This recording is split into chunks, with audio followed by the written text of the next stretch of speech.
Menanggapi usulan dan menagih terhadap wakil rakyat anggota DPRD Dapil 4, momen reses DPRD Kabupaten Bogor dimanfaatkan sepenuhnya oleh perwakilan unsur pemerintahan desa dan kelembagaan hingga pekerja sosial.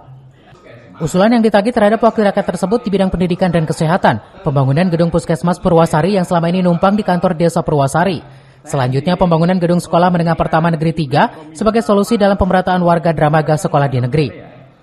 Syarat mutlak pembangunan gedung SMP Negeri 3 Dramaga adanya sekolah jauh yang sudah berjalan dan perlu dibangun penambahan SMP Negeri. Hingga saat ini 80 siswa telah belajar numpang di gedung SD Negeri Cilubang. Yang terpenting adalah menjawab itu, lakukan dulu pergerakan. Jadi kelas jarak jauhnya lakukan aja dulu. Maka kemudian itu menjadi sebuah keharusan nantinya. Tapi kalau harus ada bangunan dulu baru diisi sekolahnya, ya mau kapan adanya. Oleh karenanya seperti yang dilakukan oleh Dramaga, sudah tahun ini ada kelas jarak jauh, sampai juga kita seperti yang sama.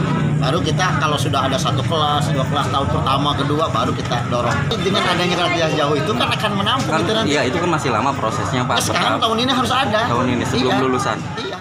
Itu hanya 80 orang Pak untuk 2 kelas. 2 kelas. Paling 2 kelas. Maksimum 2 kelas. 2 kelas itu bisa tercover nggak Pak? Sedangkan kebutuhan... Sebetulnya tidak, tapi kan kita terkait anggaran Pak. Kita tidak inginnya sih kepala Pak Camat inginnya 3 kelas. Tapi nggak boleh, bukan nggak boleh, artinya kita keterbatasan anggaran, keterbatasan banyak hal lah ya, terutama anggaran.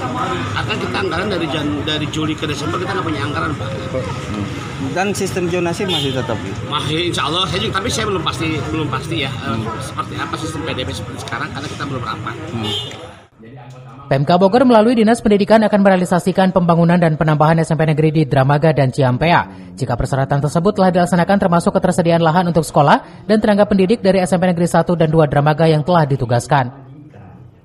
Dari Dramaga, Kabupaten Bogor, Iman Abdurrahman melaporkan.